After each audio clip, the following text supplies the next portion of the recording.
On va servir du code de couleur pour déterminer la résistance de ce résistor.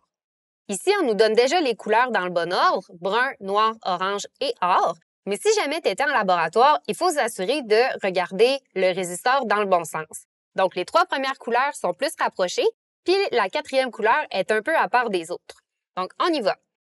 Pour le premier chiffre, on a brun. Ça veut dire que mon premier chiffre, c'est 1. Puis, la deuxième bande de couleur est noire. Ça veut dire que le deuxième chiffre est 0. Donc, 1 et 0 ensemble, ça fait 10. La 3e couleur, c'est orange. Ça veut dire que le multiplicateur est 10 à la 3. Donc, 10 fois 10 à la 3, ça va nous donner la valeur approximative de notre résistor. Donc, 10 000 ohms. On ne s'arrête pas là parce qu'il nous reste la 4e couleur. Donc, pour la tolérance, on a or. Ça veut dire qu'on a une tolérance de plus ou moins 5 %. Ça, c'est la valeur de notre résistor. Ça se pourrait que ton enseignant te demande de déterminer la valeur maximale et la valeur minimale. Et pour ça, il faut qu'on utilise le 5 % de la tolérance. Donc, on va aller faire 10 000 ohms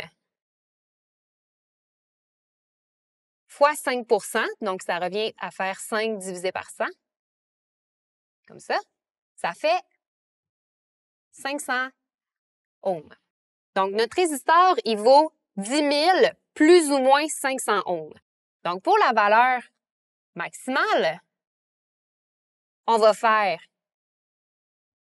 10 000 ohms plus 500 ohms et on va obtenir 10 500 ohms. Et pour la valeur minimale, on va faire 10 000 ohms moins 500 ohms et on va obtenir 9 500 ohms. Ça veut dire que la valeur du résistor se trouve entre 9 500 et 10 500 ohms et on a notre réponse finale.